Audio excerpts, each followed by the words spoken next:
Welcome to నాన్నమాస్ kitchen. ఈరోజు మేము రవ దోశ చేస్తున్నాము ఇన్స్టెంట్. అయినా దాంట్లో రవ ఉండదు.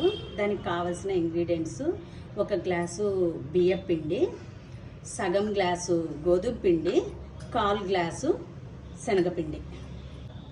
బియ్యం పిండి, గోధుమ పిండి, శనగపిండి దోశ కన్సిస్టెన్సీలో కలుపుకోవాలి. వాటర్ వేసి సాల్ట్ యాడ్ చేయాలి.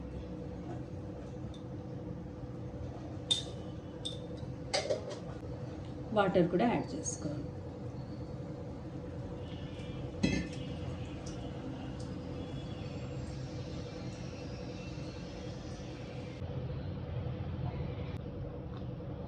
ఈ కన్సిస్టెన్సీలో కలుపుకోవాలి.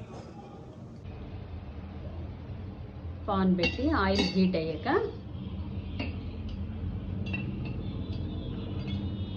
దోశ పోసుకోవాలి.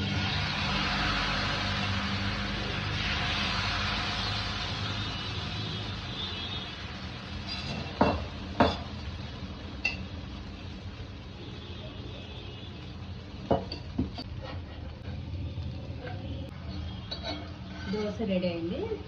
దీనికి పొడి చాలా బాగుంటుంది. పిల్లలు చాలా లైక్ చేస్తారు ఈ దోశని.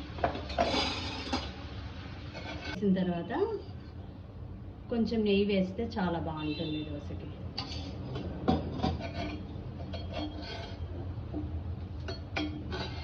హై ఫ్లేమ్లోనే చేసుకోవాలి ఈ దోశని. దీనికి సాలడ్ బాగుంటుంది. Onion, tomato, green chilli, salt అంతే. ఒక చిన్న కాఫీ గ్లాస్కి వేసుకుంటే 5 దోశలు అవుతాయి ఇవి. రవ దోశ రెడీ అయిందండి. ఈ సాలడ్తో చాలా బాగుంటుంది ఈ dosa. Please like and subscribe.